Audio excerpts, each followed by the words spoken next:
금요 말씀 연구 시간에 오신 여러분들을 진심으로 환영합니다.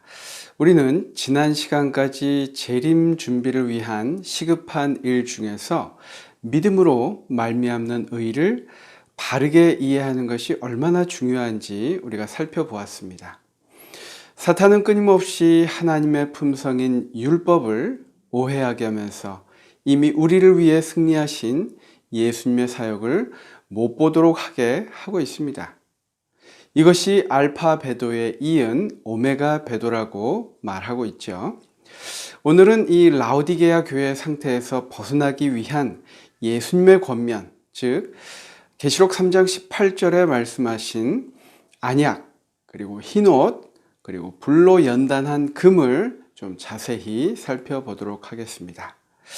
말씀을 시작하면서 한 가지 나눌 경험이 있습니다. 여러분은 미국에 처음 왔을 때를 기억하십니까? 은행을 가든 정부 건물을 가든 어찌나 모든 처리가 느린지 가슴속에서 우욱하고 올라온 때가 한두 번이 아니었습니다. 왜냐하면 도저히 이해가 되지 않는 부분들이 많았기 때문입니다. 조금만 융통성을 부리면 당장 해결될 일들을 다음에 와라, 나는 처리 못한다, 또 서류가 어디선지 누락되었다, 이런 이야기를 들을 때는 답답해서 한판 따주고 싶어 찾아가면 그걸 기다리지 못하는 나 자신만 이상한 사람이 되고 여전히 그 일은 해결되지 않았던 별로 좋지 않은 기억들이 있습니다. 지금은 초반의 답답함은 좀 없어졌습니다. 살다 보니 적응되었나 보다 했습니다. 그런데 얼마 전 다시 한번 그 답답함이 욱하고 올라오는 때가 있었습니다. 급한 마음으로 마트에 줄을 서서 계산하려고 하는데 오랜 시간 걸려서 바로 앞 사람까지 계산이 끝났는데 그 사람이 계산하는 분과 이야기를 시작하더니 끝없이 길어지는 것입니다. 여러분도 이런 경험들이 있으시죠? 표정이 울그락불그락 되는데 차마 말은 못하겠고 그때 다시 한번 옛날 생각이 났습니다. 이미 이곳에 오래 살면서 적응한 줄 알았는데 이것은 가라앉아 있었던 것이 바뀐 것은 아니었구나 라는 생각이 들었습니다. 여러분, 비슷한 경험이 있지 않으십니까? 오늘 말씀의 본문인 라오디게아 교회 사람들이 생각났습니다. 변화함을 받아서 온전한 사람이 된 것 같았지만 실상은 덮어두고 드러나지 않았던 것입니다. 라오디게아 교회의 문제는 자신의 상태를 알지 못한다는 것입니다. 자신의 영적 상태를 알지 못하고 오랜 신앙 가운데, 특별히 어려움 없이 신앙하는 가운데 나는 부자라 부족한 것이 없다 라고 이야기하는 그 교회의 모습을 볼 수 있습니다. 여러분, 변화되었다 생각하고 자만하고 있지만 그 환경이 다시 되돌아오면 여전히 넘어지고 마는, 그냥 수면 아래 가라앉아 있는 죄의 본성을 모르고 말입니다. 여러분, 저도 어렸을 때 라오디게아 교회에 대해서 많이 들었습니다. 뜨뜻 미지근한 신앙으로 버려짐을 당한다는 이야기 말입니다. 다시 한번 말씀을 찾아 읽어보도록 하겠습니다. 계시록 3장 16절인데요. 내가 이같이 미지근하여 뜨겁지도 아니하고 차지도 아니하니 내 입에서 너를 토하여 버리리라. 라오디게아는 물이 귀한 지역이라 외부에서 온천수를 끌어들여 물을 사용할 수밖에 없었습니다. 수로를 통해 온 온천수가 점차 식으며 미지근한 석회수가 되었습니다. 그리고 이 말씀은 그 물을 마실 때의 상황을 적절히 표현한 것 같습니다. 그런데 18절에는 어떤 해결책이 주어지고 있습니까? 내가 너를 권하노니 내게서 불로 연단한 금을 사서 부요하게 하고 흰 옷을 사서 입어 벌거벗은 수치를 보이지 않게 하고 안약을 사서 눈에 발라 보게 하라. 여러분, 왜 이것들이 필요하다고 이야기하고 있습니까? 17절입니다. 내가 말하기를 나는 부자라 하여 부유하고 부족한 것이 없다 하나 내 곤고한 것과 가련한 것과 가난한 것과 눈먼 것과 벌거벗은 것을 알지 못하는도다. 가장 큰 문제는 우리가 우리의 상태를 잘 알지 못하고 있다는 것입니다.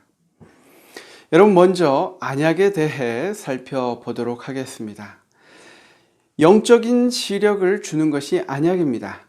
안약은 눈을 맑게 하여 우리의 상태를 보게 해주는데 바로 말씀을 분별함으로 나 자신이 그 위에서 깨어지도록 돕는 것입니다. 우리가 잘 알듯이 라오디게아도 이 라오디게아는 상업, 특히 은행업이 발달했던 아주 부유한 도시였습니다. 얼마나 부유했던지 그 지역의 대지진이 그 지역 전반에 일어났을 때에도 이 도시는 외부의 도움 없이 자력으로 재건할 정도였습니다. 그리고 이것은 의학도 발달해서 눈에 바르는 안약인 프리기안의 생산지로도 유명하였습니다. 하지만 중요한 것은 이 계시록에서 라오디게아는 칭찬 없는 교회 중에 하나입니다. 모든 것이 풍족해 세상적으로 부족함이 없었지만 책망을 받은 교회를 대표하고 있습니다. 여러분, 한번 생각해 보겠습니다. 경제적으로 아주 넉넉했습니다. 그리고 그 당시 로마의 식민지는 모두 로마 황제와 계약을 맺는데 그 계약은 황제는 시민에게 평화와 번영을 주고 대신 시민은 로마 황제에게 절대적인 순복을 약속하는 것입니다. 바로 그것이 이제 계약인데요. 여러분, 이 복종 속에 고요한 평화를 주는 대신에 황제를 신으로 섬기도록 하는 것, 그 환경에서 당시 그리스도인들은 황제 숭배와 각종 신전들 그리고 세상적인 번영 속에서 그리스도를 선택해야 하는 상황이었던 것 같습니다. 지금 우리의 시대와 아주 흡사한 상황 아닙니까? 이 세상이 주는 이념에 동의하지 않으면 가난하고 궁핍할 수밖에 없습니다. 저희 부모님 세대에도 신앙을 처음 시작한 세대에도 그것 때문에 자신의 불이익, 가정의 불이익을 많이 감안하고 신앙을 할 수밖에 없었던 것 같습니다. 이렇게 물질적인 것만은 아닙니다. 우리의 정신도 그것과 함께 변질되고 마는 것입니다. 이러한 때 영적 눈을 떠서 화인 여사의 표현처럼 영적 분별력의 약을 사서 진리를 보라고 권면하는 것입니다. 화인 여사는 이렇게 기록합니다. 우리의 눈에 거룩한 안약을 바르면 그것이 이 땅 아래 지면 아래 묻혀 있을지라도 진리의 귀중한 보석들을 분별할 수 있을 것이다. 또 하늘의 안약으로 기름을 바른 그들의 눈은 거룩한 말씀에서 마음이 깨끗하지 않고 세련되지 못하고 고양되지 않은 독자들이 보는 것보다 다른 교훈을 보게 될 것이다 라고 이야기합니다. 이것은 예수님이 성령에 대해 말씀하신 것처럼 진리의 영이 주실 수 있습니다. 방법은 나머지 두 가지를 설명하고 추가하도록 하겠습니다. 두 번째는 흰옷입니다. 흰옷에 대한 우리 화인 여사의 영감의 글 두 언급을 먼저 좀 찾아보도록 하겠습니다. 흰옷은 지금 그들이 소유하고 있는 그리스도의 흠없는 의를 상징한다. 또 한 말씀은요. 구주를 영접할 준비가 되었다는 내적 증거의 필요성, 곧 그들의 심령의 순결을 나타내는 흰옷, 그리스도의 속죄하시는 피로 죄에서 깨끗하게 된 품성을 가져야 할 필요성을 느꼈다. 여러분, 예수님의 입혀주시는 의는 바로 성령의 사역입니다. 우리가 거듭거듭 이야기하고 있습니다. 또한 성령의 사역은 우리를 성화시키는 사역이기도 합니다. 여러분, 대속을 통해 우리를 대신해서 죽임당하신 예수님의 사역을 우리가 받아들이고 성령의 도우심으로 그렇게 변화되는 것입니다. 우리는 성령의 사역을 때로 혼동하기도 합니다. 일반적으로 어떤 사람이 성령을 받았다고 하면 주로 안수기도나 특별한 경험을 통해 뜨거워지고 대단한 경험을 할 때 비로소 그 사람이 성령을 받았다고 말합니다. 우리가 일반적으로 방언의 은사를 그 중에 하나라고 이야기합니다. 무슨 의미인지도 모르고 반복해서 말하다 보면 어느샌가 내가 무슨 말을 하는지도 모르는 말이 끊임없이 튀어나오는 것을 우리는 때로 오해하여 방언이라고 생각할 때가 있습니다.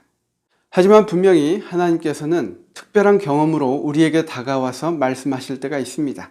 그것이 성령의 사역입니다. 하지만 꼭 그 성령의 사역만 우리가 알고 있습니까? 여러분은 성령의 사역의 결과로 하나님을 믿고 신앙생활을 하고 있지 않습니까? 맞습니다. 우리는 이미 성령 체험을 하였습니다. 성령께서 깨닫게 하셔서 죄를 깨닫고 해결책인 주님께 우리를 인도하셨습니다. 우리가 그 결심으로 침례를 받은 것이 아닙니까? 그런데 여기까지는 칭의, 즉 죄인을 의롭다 칭해 주시는 바로 칭의의 단계입니다. 우리 그 또 다른 단계가 있는 것을 예수님의 모본을 통해서 볼 수 있는데요. 한번 살펴보겠습니다. 이 교재에서는 이렇게 이야기하고 있습니다. 그분은 어린 시절과 청년기 동안에 성령의 인도를 받으셨다. 그분은 물 침례를 받았고 이어서 성령의 침례를 받으셨다. 그때부터 그분은 성령으로 충만하셨다. 여러분, 누가복음 4장 1절의 말씀을 제가 한번 좀 읽어보겠습니다. 예수께서 성령의 충만함을 입어 요단강에서 돌아오사 광야에서 40일 동안 성령에게 이끌리시며, 분명히 두 가지를 구별하고 있죠. 충만한 성령 침례 경험 후에 그분은 사탄과 대적할 준비가 되셨고 이 원수에 대한 그의 위대한 승리를 얻을 준비가 되어 있었다. 그분은 그날 이후로 성령의 능력으로 사역하기 위해 나아갔다. 또 누가복음 4장 14절 말씀에 이렇게 이야기합니다. 예수께서 성령의 능력으로 갈릴리에 돌아가시니 그 소문이 사방에 퍼졌고, 여러분, 이렇게 예수님의 모본을 보면 그리스도인은 먼저 성령으로 태어나고 물로 침례를 받는다. 하지만 물 침례만으로는 충분치 않다. 그것은 시작에 불과하다. 하나님께서는 모든 믿는 자도 성령의 침례를 받기를 원하신다. 누가복음 3장 16절에 이런 말씀이 있습니다. 그는 성령과 불로 너희에게 침례를 베푸실 것이요. 여러분, 이 성령의 침례는 오순절 이후 모든 믿는 자에게 주어졌습니다. 이 성령의 충만함은 그리스도인이 죄에서 승리하고 성공적인 그리스도의 증인이 되기 위한 삶을 살 수 있도록 능력을 갖도록 하는데 반드시 필요합니다. 이렇게 성경은 우리에게 성령의 침례를 받으라고 강조합니다. 왜 그렇습니까? 우리가 마지막 때에 흔들림에서 승리하기 위해서입니다. 여러분, 그러한 예가 사도행전에서도 물 침례와 별개로 성령의 침례를 이야기하고 있습니다. 바울도 그의 사역을 위해 성령의 침례를 받았음을 우리는 확인할 수 있습니다. 사도행전 9장 17절에 보면 예수께서 나를 보내어 너로 다시 보게 하시고 성령으로 충만케 하신다. 여러분, 화인 여사는 이렇게 이야기합니다. 성령의 침례, 곧 교회의 성화의 필요성을 모든 사람에게 강조하라. 그리하면 그들은 주님이 삼으신 살아있고 또 성장하며 열매 맺는 나무가 될 것이다. 즉, 요약하자면 그리스도의 의는 두 가지를 포함하는데 죄인에게 의롭다 칭하시는 칭의와 지속적으로 변화시키는 성화를 나타냅니다. 이 의의 옷을 우리가 입어야 한다는 것입니다. 우리가 성령의 사역을 이렇게 이해하지 않으면 약간의 혼동을 가져올 수 있습니다. 만일 어떤 사람이 회심이나 물 침례 시에 자동으로 성령의 침례를 받았다면 엘렌 화이트이 우리에게 필요한 것은 성령의 침례라고 말할 이유가 없었을 것입니다. 이 주제에 대해서 보혜사의 강림이라는 책을 통해 리로이 프롬 목사는 이 연합회 회기에서 이렇게 발표합니다. 모든 진정한 섬김은 개인적 오순절에서 시작된다 라고 이야기하면서 같은 책에 왜냐하면 성령께서 먼저 죄를 드러나게 하시고 영혼의 새 생명을 낳으시는 첫 단계, 바로 칭의죠. 이 첫 단계를 넘어서는 경험이 있기 때문이다. 그것은 성령으로 충만하게 되는 것입니다. 이것이 없다면 그 사람의 증언은 미약하고 영적인 삶은 부분적일 것이다. 오호라, 오늘날 많은 사람이 회개의 침례 이상 더 멀리 가지 못한다. 그래서 그리스도의 입혀주시는 의와 또 거하시며 충만케 하시는 성령의 임재를 경험하여 죄의 정죄에서 자유로워져야 할 것입니다. 마지막으로 금입니다. 불로 연단한 그물사라고 이야기하고 있죠. 화인 여사는 금에 대하여 증언보감에 이렇게 이야기하고 있습니다. 그러나 시간과 환경은 분명히 우리를 시험하여 품성의 금은 빛나게 하고 가짜 금속은 드러나게 할 것이다. 하나님의 호된 시련이 우리를 시험하기 전에는 우리들 중 아무도 모든 사람에게 알려지거나 읽혀지지 않는다. 모든 저속한 생각과 모든 그릇된 행동은 품성 속에 있는 어떤 결함을 드러낸다. 이 모난 특성들은 하나님의 큰 작업장 안에 있는 끌과 망치 아래로 옮겨져야 한다. 그리하여 우리가 영광스러운 성전 안에 있는 한 장소에 적합해지기 전에 하나님의 은혜로 부드럽게 되고 바뀌어야 한다. 여러분, 믿음은 100% 우리가 순종할 때 얻어집니다. 그리고 그 순종은 때로 우리를 연단의 시간으로 이끌 때가 많습니다. 그 단련을 통해 불순물이 제거된 금으로 변화되는 것입니다. 우리는 어쩌면 그것들을 경험하기 두려워서 그렇게 온전한 믿음을 우리 마음속에서 회피하고 있는지 모르겠습니다.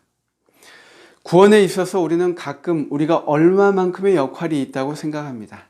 하지만 그것은 예수의 믿음이 아닙니다. 그리고 우리에게는 그런 의조차 존재하지 않습니다.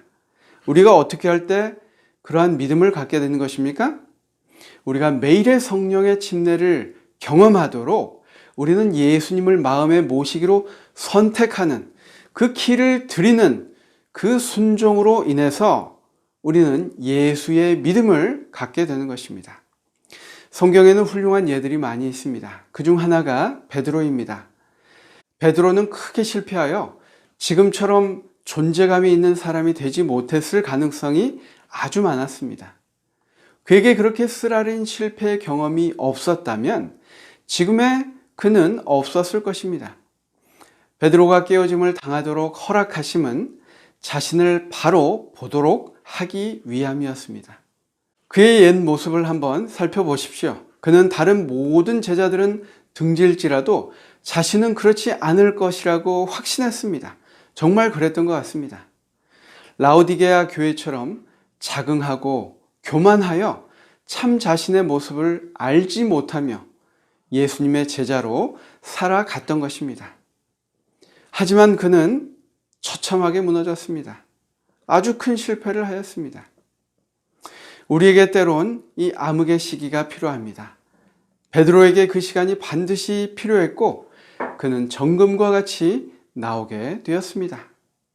그 후 그는 교회를 위해 그의 전부를 바치는 삶을 살게 되었습니다. 여러분, 또 요셉은 어떻습니까? 하나님이 우리의 기도를 들으시지 않는 것 같을 때가 있습니다. 요셉도 하나님의 시간을 위해 그의 암흑의 시간이 필요했습니다. 그는 교만하고 거만했습니다. 그는 단지 철부지 아이만은 아니었습니다. 색동 옷으로 우월감에 빠졌고 그것이 그를 암흑의 시간으로 이끌었습니다. 그리고 기회가 있는 듯 하였지만 다시 한번 절망하고 또 절망하며 인내의 시간 속에서 그의 참 모습을 보게 되었습니다. 여러분도 그런 시기가 있지 않았습니까? 저도 그런 시기가 있었습니다. 주변의 도움이 다 사라지고 정말 원망할 사람조차 없을 때입니다. 어떻게든 해결해 나가야 하는데 너무나 막막할 때, 여러분도 다 그런 때가 있으셨을 것입니다. 하지만 하나님은 그 때를 기다리고 계십니다. 오직 하나님만 바라보고 과거의 하나님이 지금도 여전히 함께 하신다는 것을 깨닫게 해주십니다. 오직 주님만 앙망하도록 하시는 것입니다. 그것만이 우리를 살릴 길이라는 것을 아시기 때문입니다. 그래서 그 연단의 시간이 우리에게 허락되는 것입니다. 여러분, 이사야 40장 31절에 그 연단의 시간 후의 모습을 살펴볼 수 있습니다. 오직 여호와를 앙망하는 자는 새 힘을 얻으리니 독수리가 날개치며 올라감 같을 것이요 다른 박질하여도 곤비하지 아니하겠고 걸어가도 피곤하지 아니하리로다. 여러분, 이 요셉의 모습에서도 이러한 모습을 볼 수 있습니까? 정말 창세기 45장 8절에 이런 모습이 나타나 있습니다. 하나님이 생명을 구원하시려고 나를 당신들보다 먼저 보내셨나이다. 5절에 그렇게 이야기하죠. 그런즉 나를 이리로 보낸 이는 당신들이 아니요 하나님이시라 라고 고백하고 있습니다. 그의 이전의 고난과 슬픔, 외로움, 따돌림, 그 모든 것들은 모두 불순물로 태워져 버리고 교만, 또 자긍심, 선택받았다는 그런 선민의식조차 모두 사라졌습니다. 하나님의 섭리 안에 있었다는 것을 그는 깨닫고 또 이 고백을 통해서 이 요셉 안에 더 이상 불순물이 그를 해치지 않고 온전한 연단된 금의 모습으로 변화된 것을 우리가 볼 수 있습니다. 야고보서에는 그 연단을 이렇게 이야기하고 있습니다. 내 형제들아, 너희가 여러 가지 시험을 당하거든 온전히 기쁘게 여기라. 이는 너희의 믿음의 시련이 인내를 만들어내는 줄 너희가 알미라. 인내를 온전히 이루라. 이는 너희로 온전하고 구비하여 조금도 부족함이 없게 하려 함이라. 야고보서 1장 2절로 4절 말씀입니다.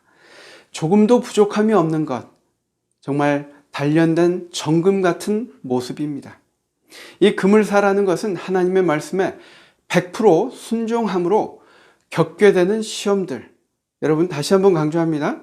우리가 하나님의 말씀이 우리에게 있을 때 우리는 그것을 부분적으로 순종할지 100% 순종할지 결정합니다. 타협점을 찾는 것이죠. 하지만 우리 눈에 뻔히 보이는 100%의 순종으로 선택할 때, 우리가 가게 될 때에 그것은 우리에게 시험이 됩니다. 하지만 그 시험의 연단으로 인해서 또 그 시험을 예수님과 함께 이겨낼 때에 우리에게 얻어지는 것이 정금과 같은 믿음인 것입니다. 그렇게 형성되어 우리 안에 나타나는 그리스도의 순금과 같은 이 성품은 우리를 주님이 오시는 그날 온전하게 서 있게 할 것입니다. 여러분, 오늘 우리는 진리를 밝혀보게 하는 안약과 의롭다 하시며 성화케 하시는 그리스도의 의의 옷, 그리고 마지막으로 시련의 경험을 통해 정화되는 금이 우리 라오디게아 교회 성도들에게 필요함을 함께 배우게 되었습니다. 우리 모두 라오디게아 상태에서 깨어나서 경성하며 준비된 주님의 귀한 자녀들이 함께 되기를 바라며 말씀을 마치겠습니다. 다 함께 기도하시겠습니다. 주님, 마지막 시대의 모든 것을 아시고 우리 자녀들에게 간절한 마음으로 깨어라 말씀하시는 음성을 듣게 하시니 감사합니다. 주님, 우리가 안약, 또 의의 옷, 그리고 정련된 금을 생각함으로 주님과 같이 변화되는 우리 모두가 되기를 바라며 예수님의 이름으로 간절히 기도합니다. 아멘.